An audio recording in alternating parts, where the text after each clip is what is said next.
Hi everyone, my name is Jen. I am an author and a book reviewer, and it's that time of year. It's July. I would say I'm surprised, but it's been about 1,000,000 degrees for about 10 years. So here we go. I'm going to check my story graph.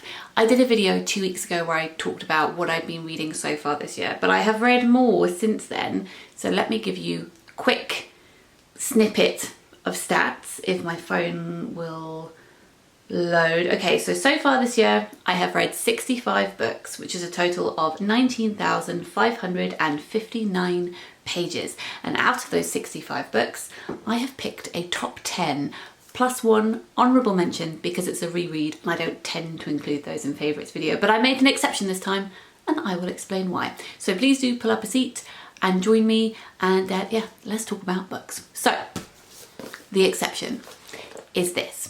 This is Michel Faber's Under the Skin. I read this for the first time maybe about 8-9 years ago, and when I read it, I think I read it the same year as I read The Crimson Petal and the White, which is another book of his. And when it came to my favourite books of that year, I decided to include that one but not this one, because for some arbitrary reason I decided I couldn't possibly have two books by the same author in the list.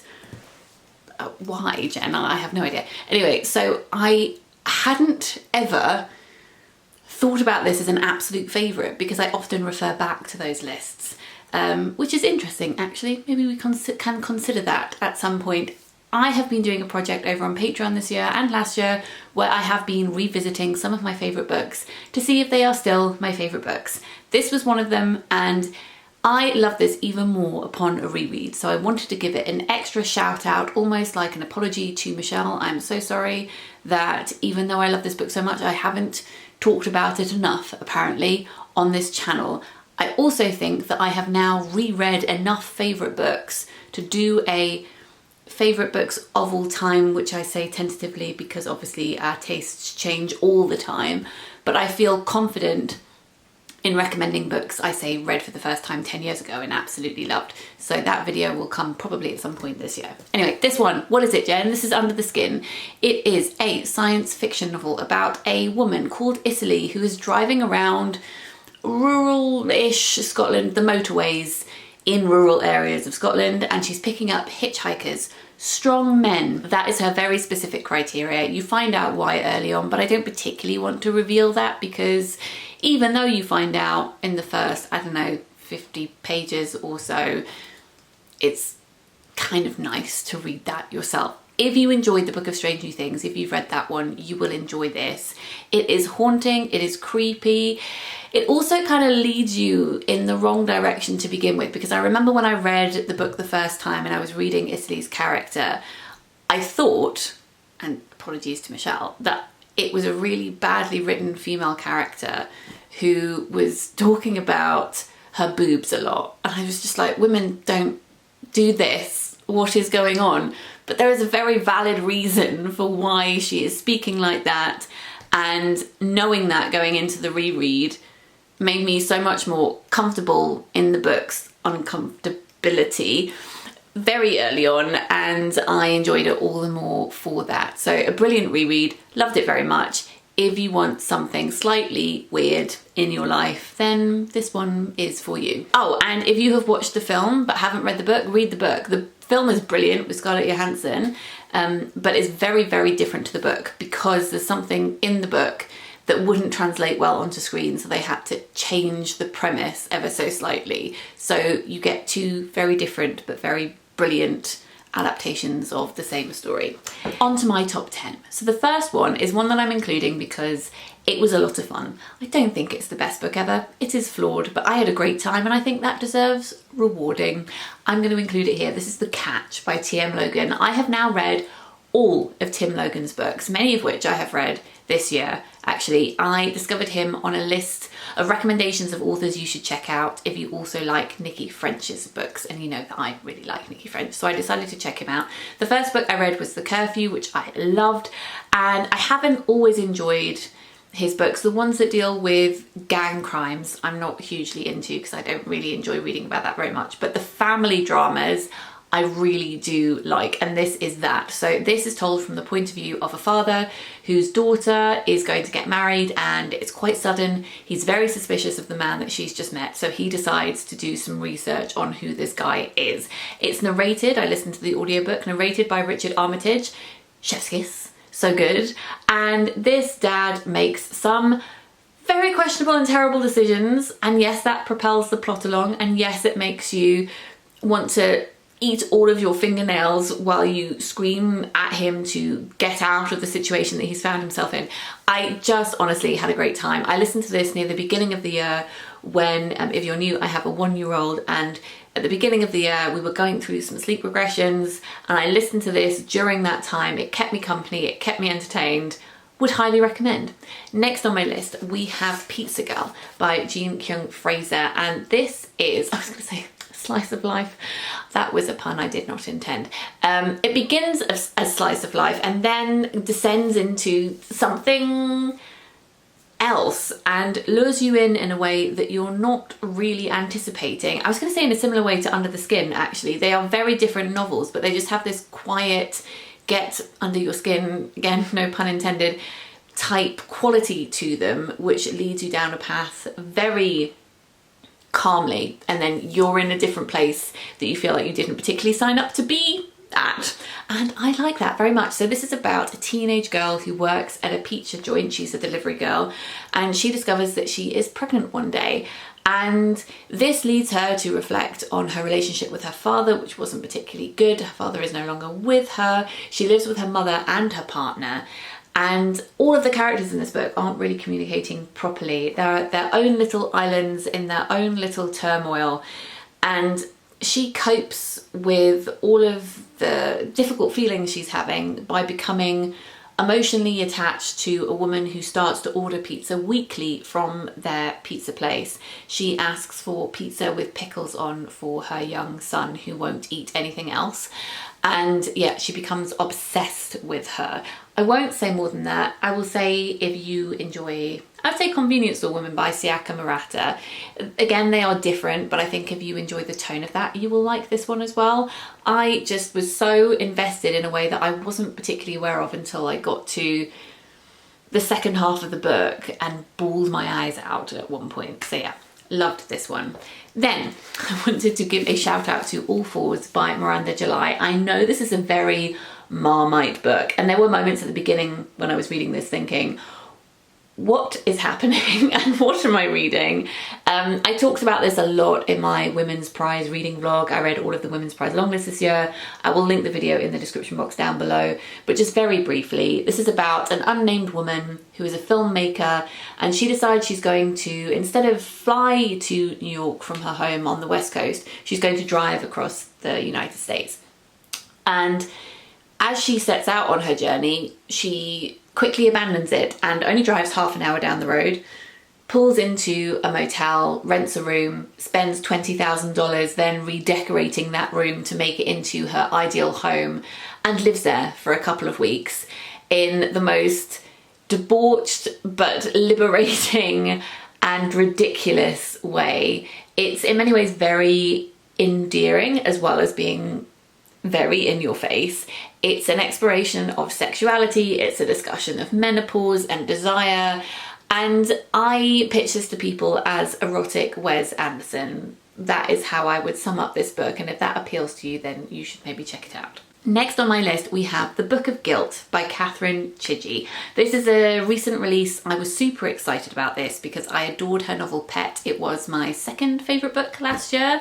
I did not enjoy her book The Axeman's Carnival, which I read earlier this year, but had a sneaking suspicion that I would really enjoy this one. It's set in the 1970s in the New Forest, and if you've been here a while, you know the New Forest has a very special place in my heart. It is a rather extraordinary, I would say, place in the UK, in England, southern England, where ponies that are owned by people but are kind of feral run wild, and there are cows that are out and about as well, just you know, there are no fields, I guess is what I mean. They're just wandering and you can wander into them. And then farmers also let out their pigs on pannage every autumn to eat all of the acorns, because the acorns are poisonous to the ponies. So there's really weird and wonderful ecosystem there. And I just think it is great. Love it. So I was particularly intrigued by the setting, and it's set in a home in the New Forest, as I said, in the 70s, and it's about 3 brothers called Vincent, Lawrence and William. They are triplets.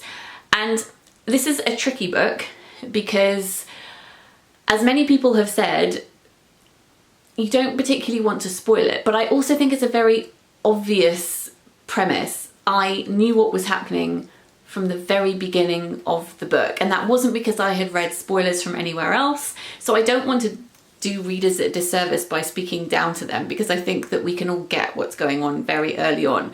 So what I will do is I will say what this book reminded me of, and if you have read that book then you will kind of understand what I mean about this without me giving you direct spoilers. And I also wouldn't consider these to be spoilers given how obvious I felt it was within the very first few pages of the book. This book is very much like Never Let Me Go by Kazuo Ishiguro, and for a large chunk of the book I was thinking, is this a rip-off of Never Let Me Go? I adore that book so much. Spoiler, it would be in my favourite books of all time list. And I thought, do we need another book that is so like that? It almost feels like it's set within the same universe, because we're talking about, it's speculative fiction, and we're looking at science that wasn't particularly around at the time of the book's setting. So it's futuristic, but also historical, I guess is what I mean. And the characters are very naive and they don't really know what's happening, but you do, as the reader, you discover more and more. Ishiguro's book, though, is more about getting into the heart of those characters and how they feel about the world as they discover it. The Book of Guilt by Catherine Chidgey is much more about the political climate of the world we are reading about, and I like them both for different reasons. And actually, the further I got into the Book of Guilt, I felt like it was paying homage to Kazuo Ishiguro's Never Let Me Go. I don't know if this is giving the book too much credit, but I feel like the theme of the book lends itself to that, because it feels like a copy of Never Let Me Go, a copy but different, and that is very poetic. So yes, I was left really enjoying this book. So we are following these 3 brothers, these triplets, growing up in a home, and then we are also following a young girl called Nancy who isn't allowed to leave her home in the village that she lives in. She's never been allowed outside by her parents, and her parents say the world outside is very dangerous and that's why she's not allowed to leave. And they are correct in many ways that the world is dangerous, but the creepy thing about this book is that it's dangerous in ways that they don't know but we do. For instance, Nancy is really obsessed with Jim'll Fix It and she really wants to meet Jimmy Savile. She writes to him, she can't send the letters, but she writes letters to him asking him to solve her problems, and she thinks if I could just get out and meet Jimmy Savile then everything would be great, and you know that that is not true. So I really liked how the book played with you in that respect. I don't know if this is a plus or a minus about the book, but I did guess every single twist that happened in the book, and I think that's because Catherine Chidgey loves imagery, as do I, so there were a lot of subtle hints about what might happen. So for instance, at one point Nancy's eating Smarties and she says she knows that they taste the same, but it doesn't matter, she still prefers the red one best. And the 3 triplets all wear different colour clothes to mark out who they are. They wear either green, red or yellow, depending on whether they're William, Vincent or Lawrence. And I really enjoyed noticing all the little things like that, which meant that you could predict where the plot was going. And I did end up feeling satisfied because I'd guessed things, but also it's nice to be surprised too. So I maybe would have had this book higher up on my list if there had been more surprises, but I'm also that person who watches films and guesses everything. So I don't know, maybe it's just me. Right, on to the next one. Then I wanted to give a shout out to Margo's Got Money Troubles by Rufi Thorpe. This is currently being made into either a movie or a TV adaptation, I can't remember. And I'm very excited to watch that because I think it's going to make a really good adaptation. I read this because I did a video where I read other booktubers' favourite books, and I didn't enjoy all of the other books I think that I read in that video, but I love this one, which was one of Mercedes' favourite books from last year. I would really recommend this one for fans of All Fours by Miranda July, actually. I would say it is more plot heavy, a little less literary, whatever that means, than All Fours. So if you would prefer something that's slightly more straightforward and fun than All Fours, if you didn't like the way that book was executed but enjoyed the premise, then maybe you would like this one instead. So this is about a young woman called Margo who finds out that she's pregnant. She doesn't know how she's going to raise the kid on her own, and then her dad comes back into her life, and her dad is an ex-pro wrestler. He moves into their apartment and their relationship is just so lovely. It made me so happy and warm. And Margo decides that in order to survive, she's going to set up an OnlyFans account. And it doesn't quite go as expected. It goes maybe as we might expect it to, but it doesn't go as she expects it might. I just thought this book was so much fun. Again, I listened to this one on audio. If you would like a good time, then this one is one you might want to check out. Then this one is for me and also my younger self. This is The Chronicles of Weather Wy, The Age of Enchantment by Anna James. Disclaimer, Anna and also Kirsty, the next person on this list, are friends of mine, but that doesn't change anything. I would love this book anyway. This is a book that I think came out last year. The second one is coming out in September, I believe. And if I had read this book when I was 11, 12, it would have become my entire personality. I can just tell. Reading it was like curling up by a fire with a cup of hot chocolate and just losing myself. It was great. This is set in a magical place called Whetherwhy, and when you come of age, a group of people come to your local town to see what season you are affiliated with. Everybody has magic inside them to some degree, and some people lean towards spring magic, some to summer, some to autumn, some to winter, and this reflects their personality. And some can do magic and feel the magic of all the seasons, and they are called enchanters. They are extremely rare, but if an enchanter is discovered, then they are taken to Thistledown Academy, where they learn how to harness their magic.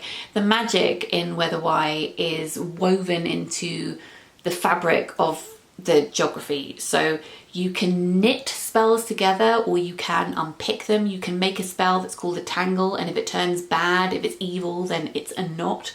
I really love the magical system in this, and you can also harness other people's magic and strengthen your enchantments by linking up with different seasons. I thought that was lovely too. So we are following Juniper and Rafferty, who are twins, and at the very beginning of the book, one of them turns out to be an enchanter and one of them is not, and we follow both of their lives across the next year as one of them decides to take on an apprenticeship and one of them goes to Thistledown Academy. I really like that dual narrative. I thought that that was really effective. Also, it's got a lot to do with bookbinding as well, because Juniper and Rafferty's family are bookbinders, and I love that element as well. Obviously, if I was in this world and was sorted, I would be an autumn, I think. I don't think I would be an enchanter, but I would be happy with my little bit of magic, and I would live a very autumnal existence, and it would be great. I hope that this is going to be made into something visual that we can feast our eyes on. I could see this as a Miyazaki as well, like that would be so beautiful. But anyway, love this, can't wait for the second one. Get this for your inner child or an actual child in your life, whatever. Everyone can enjoy this. Okay, next, another friend of mine. This is The Unfamiliar by Kirsty Logan. This has been on my shelves for a couple of years. I hadn't been able to read it until recently because it's about infertility and miscarriage and IVF, and I couldn't read about those things when I was going through it myself. So I had been waiting and feeling guilty that I hadn't read it, which I know is ridiculous because Kirsty wouldn't have minded and would have completely understood. So, but anyway, friendship guilt. I was so pleased that I am now in a place where I feel like I can read those books and approach them cautiously, but optimistically, and this book was an absolute delight. I listened to this one on audio as well. It's only 4 hours long, so if you are looking for a short non-fiction book in your life, then go for it. Kirsty also narrates it herself, and she narrates it beautifully. So this is Kirsty writing about trying to have a child with her wife Annie, and it's about, as I said, IVF and miscarriage, and yeah, being queer and all of the extra hoops that you have to jump through if you are trying to have a child. And it's a very difficult read in places, but she writes about it so openly. It feels like such a privilege to be able to read about her experiences, and I'm so grateful that she was able to do so. I know that this won't be for everybody, but if it does appeal to you, I just hit myself with it, then please do go and check it out. Next on my list is one that is a riot. I had such fun reading this book, and I already want to reread it. It was one of the first books I read this year. It's about 4 friends, one of whom has a child, one of whom is pregnant, about to give birth, another is child-free by choice, and then the final friend is struggling to conceive and is going through IVF. So we are looking at all different kinds of friendship and friendship changing over time. We are looking at different experiences of motherhood and pre-motherhood. We're looking at jealousy, but also love, fierce love, and the gaps that open up over time, the chasms sometimes between people who we have known for decades. It opens at a baby shower gone wrong. The house that the shower is in is on fire. Who set fire to this house? And then you follow the characters throughout the whole day. Honestly, I laughed, I cried. It was brilliant. Another chef's kiss. Then we have Nesting by Roisin O'Donnell, which was my favourite book from this year's Women's Prize longlist. I couldn't believe that it wasn't shortlisted. This is a debut as well, which blew my mind slightly. So we are following Cara, who is considering leaving her husband. She's in an abusive relationship with him. He's very emotionally manipulative, and it makes it difficult for her to pinpoint why he terrifies her so much. She doesn't have bruises on her arms, for instance, that she can go to someone else with as physical evidence. So she feels like she's losing her mind. He's gaslighting her all the time. She also has 2 kids with him, and she's pregnant with a 3rd. It is possibly one of the most stressful books that I've ever read in my life, second only recently to Paul Lynch's book Prophet Song, which won the Booker Prize a couple of years ago. Like, that book is mega stressful. This gave me similar feelings. I wanted to shake the characters. I wanted to lock the door on other characters. I actually shouted out loud at one point when I was reading this, and my husband had to ask me if I was okay, to which I responded, no, I'm not okay, and also please be quiet because I need to find out what is going to happen. It's also a great look at the housing crisis in Ireland. This book is set in Ireland. I didn't say that, I should have said that. And yeah, again, I talked about it more in my Women's Prize reading vlog, so I will link that in the description box down below as well. And then my favourite book that I have read so far in 2025 was one of my most anticipated books, and I'm so pleased that my hope for it paid off, and that is Hum by Helen Phillips. I have read quite a bit of speculative fiction this year. I love me some speculative fiction, and this one is the best that I have read so far. The best speculative fiction that I've read this year, not of all time. That is a much bigger question that we do not have time to dwell on here.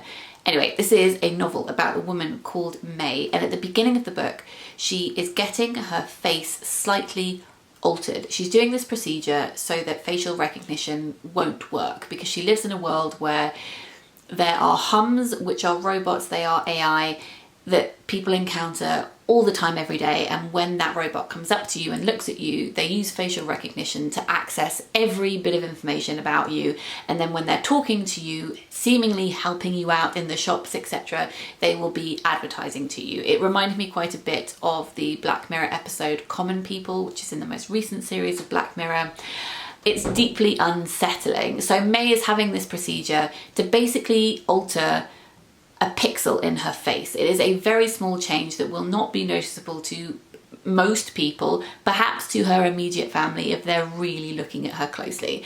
And we don't really know what has prompted this, but we're just along for the ride. And then we follow her going home, taking this money that she has been given for undergoing this procedure because it's a new procedure. She's a bit of a guinea pig, and she decides she's going to use some of this money to take her family to the Botanical Gardens. The Botanical Gardens is basically the Disneyland of this universe, which is very, very similar to our universe, just tweaked ever so slightly, a little bit like May's face. And you can go there to see plants growing and how fruit and veg used to grow, because you can't see that happening in the world that they live in anymore. Her family is super excited though. Her husband is annoyed because she's spent this money without consulting him, and he thinks that she has a consumer problem. She keeps on buying things that they can't particularly afford, and I liked how that was explored in this book as well. Every member of the family has something called a womb in their bedroom, which is basically like a giant egg that they can sit in. And that represents the bubble that you are in our world if you're on your phone. Like, it's a physical representation of that. And I thought that that was a real confronting thing to have in the book. It was really difficult to read. And her children have rabbits that are basically Tamagotchis, hologram Tamagotchis on their wrists that they talk to all the time, and they will share their secrets and talk about their days with their rabbits, in their bunnies as they call them, instead of with their parents. And again, it's very deeply sad to read about that, but I just loved how haunting this book was. A weird, trippy mirror of our own world and looking into the future and how certain things might pan out. It's just a very, very human book, and I fell so in love with these characters. I think about it all the time, and again would like to reread it in the not too distant future, and I'm sure that I will. So those are my favourite books of 2025 so far. I would love to know what your favourite books of the year have been in a comment down below. Please let me know. Let's have a chat. If you're new to my channel and you enjoyed this video and you would like to subscribe, that would be lovely. And if you like the content that I put out and you would like to consider throwing $1 or £1 in the tip jar over on Patreon, that would be very kind. There are a few extra things over there, like book clubs, some bookish quizzes and behind the scenes stuff, and you can go check it out. It's linked in the description box down below. Support over there allows me to keep creating free content for you on here. I hope you're all doing okay, and I'm sending lots and lots of love. I'll see you soon. Bye.